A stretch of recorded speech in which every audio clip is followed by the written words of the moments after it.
अस्सलाम वालेकुम। Real world entertainment की जानिब से डॉक्टर शाहीन है आपसे मुखातिब है।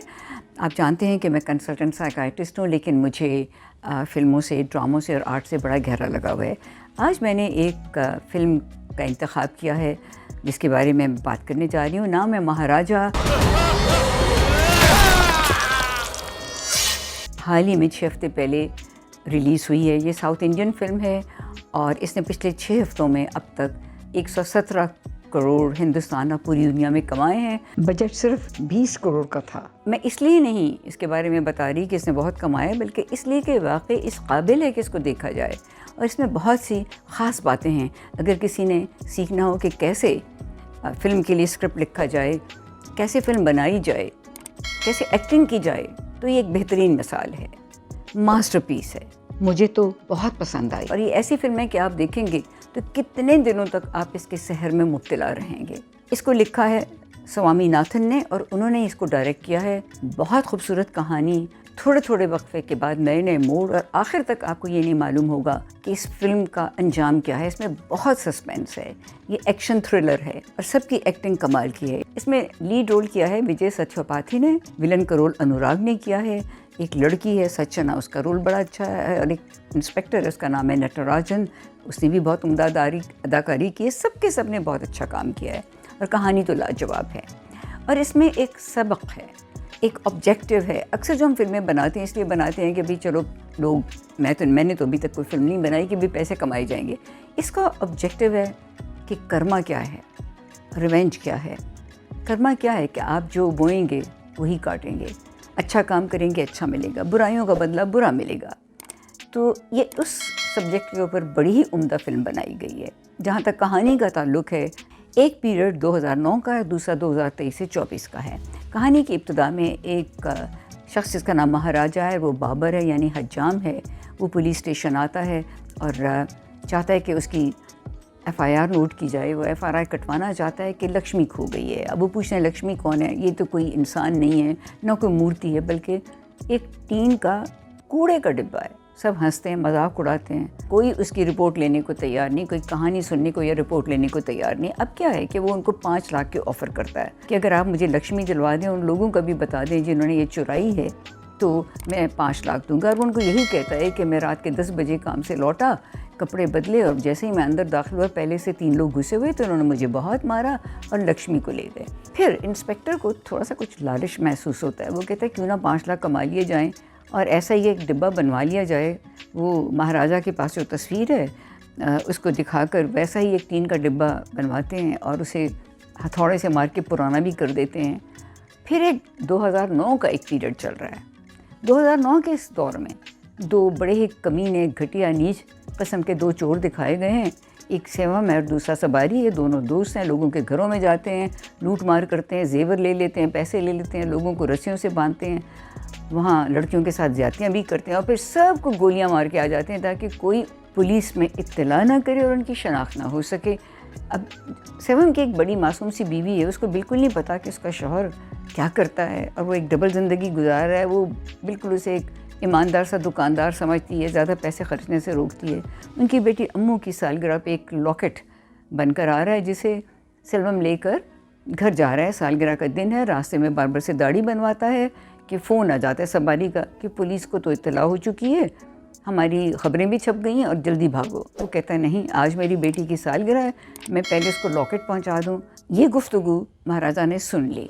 जब सेल्वम घर पहुंचता है तो डिब्बा नहीं मिलता और उस वक्त सामने उसे महाराजा आता हुआ दिखाई देता है। पुलिस उसके पीछे पीछे। वो यही समझता है कि महाराजा ने इत्तला दी है, पुलिस को लेकर आया है। वहाँ एक हंगामा मच जाता है। उसकी बीवी गिड़गिड़ा रही है कि महाराज उसे सेल्वम से कहती है कि देखो, कह दो कि तुम चोर नहीं हो, ऐसा नहीं हो सकता।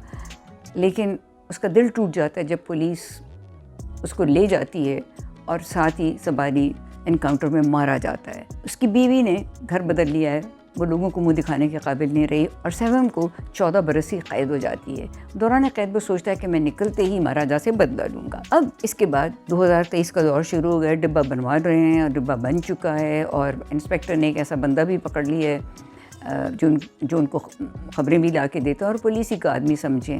उसका नाम नेली सेवम है और वो उसे कहते हैं कि तुम ये जाके डब्बा जाके महाराजा को दो कि तुमने चोरी किया था और बस इकरार कर लो ताकि किस्सा ही ख़त्म हो जाए। तो वो तो घबराने लग जाता है नेली सेवम। इंस्पेक्टर उसको रात वहीं अपने घर पे सुलाता है और साथ ही कहता है कि सारी बात सुन लो कि तुमने कैसे जाके एक्टिंग करनी है। महाराजा को फिर से बुलाते हैं पुलिस स्टेशन और कहते हैं कि रिकॉर्ड करवाओ क्या हुआ था। तो महाराजा उनको यही बताने जा रहा है कि मैं अंदर आया, 3 आदमी थे छुपे हुए थे। एन उस वक्त एक और फिल्म चल पड़ती है। असल में वो 3 आदमी जो अंदर आए थे उन्होंने महाराजा को नहीं मारा था, उसकी बेटी ज्योति को बुरी तरह से मारा था। वो स्पोर्ट्स कैंप से वापस आई थी, बाप अभी नहीं लौटा था। वो लोग बाप का इंतज़ार कर रहे थे कि बेटी आ जाती है। उसको इतना मारते हैं कि मैं क्या बताऊं, दिल दहला देने वाले मंजर हैं। आंखों पे पट्टी बांधते हैं। इनमें से जो 2 लोग हैं, एक धाना और दूसरे का नाम नेली सेवम है, यही जो पुलिस वाला बंदा भी था, उसके साथ ज़्यादती भी बहुत सख्त ज़्यादती की जाती है और उसको ज़ख्मी हालत में छोड़ के चले जाते हैं। और सेल्वम बहुत खुश है कि बस मैंने महाराजा को ऐसा सबक सिखाया है कि वो सारी उम्र अपनी बेटी की हालत देख के रोता रहेगा। महाराजा जब उस रात घर आता है तो वो तो पागल हो जाता है बेटी की हालत देखकर, चीज़ें तोड़ता है और उसको वहाँ एक पर्ची मिलती है जिससे वो सेल्वम के साथ ही धाना का पता पाकर उसको मारने पहुंच जाता है। लेकिन मारने से पहले ये उगलवा लेता है कि दूसरा आदमी कौन था। वो बताता है कि वो पुलिस ही का बंदा है, वही नेली सेवम। उस वक्त एक्चुअली महाराजा ने जाकर, यानी धाना को मारने के बाद पहली बार उसने जाकर उस वक्त रिपोर्ट दर्ज करवाई थी ताकि वो उस बंदे को ढूंढ सके, जो कि पुलिस को खबरें भी देता है और उसको भी मौत के घाट उतारे और तीसरे आदमी को भी ढूंढे। वो रोज़ाना पुलिस स्टेशन जाता है और वहाँ पे हर पुलिस वाले को गले मिलने की कोशिश करता है ढूंढने के लिए कि इसकी कमर पे कान तो नहीं था, क्योंकि इसकी बेटी ने शायद बाद में बताया हो या ना जाने क्यों उसके जहन में ये ख्याल था कि वो उनमें से एक आदमी की पीठ पे कान है। नेली सेवम को लाया जाता है और महाराजा से कहा जाता है कि इस आदमी ने तुम्हारा डिब्बा चुराया था। और नेली सेवम यही एक्टिंग करता है कि मैं इस तरह आया, मैंने चुराया। और इंस्पेक्टर कहता है अब जो मर्ज़ी इससे करो। तो महाराजा कहता है मैंने इसको माफ़ कर दिया। महाराजा को नहीं पता कि वही शख्स है। इस पे इंस्पेक्टर कहता है माफ़ कर दोगे अगर तुम्हारी बेटी के साथ भी ज़्यादती की हो। तब महाराजा चौंक जाता है। इंस्पेक्टर उसको एक आला दे के बाहर निकल जाता है।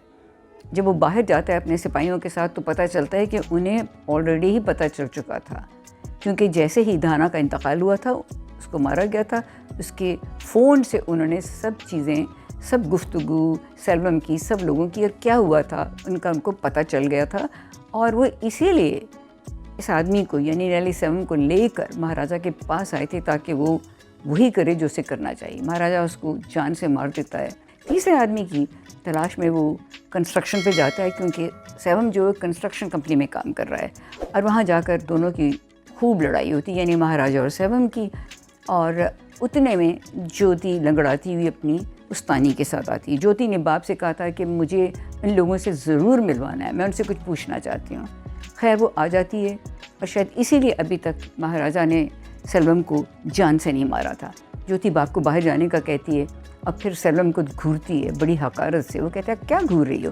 तो कहती है मैं देख रही हूँ कि क्या कोई इतना भी नीच हो सकता है। फिर वो कहती है कि मेरा ये हाल करके ये मत सोचना कि तुमने कोई बड़ा काम किया है, मेरे में बड़ी हिम्मत है, मैं दोबारा सर उभार के उठूँगी। और अगर तुम्हारी भी कोई बेटी है तो उसे पूछना कि उसे रोज़ाना तुम्हारे जैसे कुत्तों से कितना पाला पड़ता है। और साथ ही वो उसके एक रुमाल में बंधे हुए जेवरात छोड़ देती कि यही तुम लेने आए थे ना हमारे घर से, ले लो। सेल्वम देखता है कि उसमें वही लॉकेट है जो उसने अपनी बेटी के लिए बनवाया था। वो हैरान होता है और एन उस वक्त वो उठ जाती है अपनी कुर्सी से। ज्योति उठती है और दरवाजे की तरफ जाती है तो एक फ्लैशबैक आता है जो आपके वहमो गुमान में भी नहीं हो सकता। 2009 में महाराजा अपनी बीवी और बेटी के साथ सेल्वम की बीवी को ढूंढता हुआ उसके घर पहुंचता है और उसको लॉकेट वापस देता है। वो लेना नहीं चाहती और सामने एक दुकान पे खिलौने बिक रहे हैं। वो अपनी बेटी के लिए खिलौने लेने बाहर जाता है कि एन उस वक्त एक बहुत बड़ा ट्रक सेल्वम की बीवी के घर घुस जाता है और तबाही मच जाती है, सब मर जाते हैं। वो घबराए वो अंदर आता है तो उसे एक बच्ची के रोने की आवाज़ आती है। एक टीन का डिब्बा कहीं ऊपर से गिरकर इस बच्ची के ऊपर आ गया। बच्ची बच गई है। डिब्बा उठाया जाता है। वो बच्ची अम्मू है, सेल्वम की बेटी। महाराजा की अपनी बीवी और बेटी दोनों मर गए थे। उस बेटी को गोद ले लेता है और वो डिब्बा, वही कूड़े का टीन का डिब्बा जो था, उसका नाम लक्ष्मी रखा जाता है और बाकायदा हर शुक्रवार उसकी पूजा भी होती थी। खैर ये सीन अब दिखाया जाता है। अब आपको मालूम होता है कि ये ज्योति महाराजा की नहीं, सेल्वम की अपनी सगी बेटी थी। अब जब वो उठ के चलने लगती है तो सेल्वम की नज़र उसके कंधे पे पड़ती है उसके कंधे पे वही निशान है जो उसकी बेटी अम्मू के कंधे पर था। तो वो पागल सा हो जाता है, अपने आप को मारने और पीटने लगता है, बेटी को आवाज़ें देने लगता है, लेकिन महाराजा उसको लेके रिक्शे में चला गया है। वो पछतावे और गिल्ट में बुरी तरह से फूट फूट के रो रहा है, सर पटक रहा है और फिर ऊपर से गिरकर वो अपनी जान दे देता है और कहानी ख़त्म हो जाती है। बहुत ही उम्दा कहानी है, इसे ज़रूर देखिएगा और मैं कहती हूँ ये बहुत शानदार मास्टरपीस है। मेरी राय में इस साल की बेहतरीन फिल्म है। मैंने बहुत फिल्में इस साल देखी हैं और ये मुझे बहुत पसंद आई है और हम इसका मुकाबला हॉलीवुड की फ़िल्मों से भी कर सकते हैं, उनके सस्पेंस का मुकाबला कर सकते हैं, इसकी कहानी का मुकाबला कर सकते हैं और हम इस फिल्म से बहुत कुछ सीख सकते हैं। और हम सब लोगों को चाहिए कि जब भी हम कोई ड्रामा या फिल्म बनाएं तो पहले उसका मकसद सोचें, क्योंकि मुझे स्क्रीन राइटिंग का शौक़ भी है और मैंने इसमें कोर्सेज़ भी किए हैं।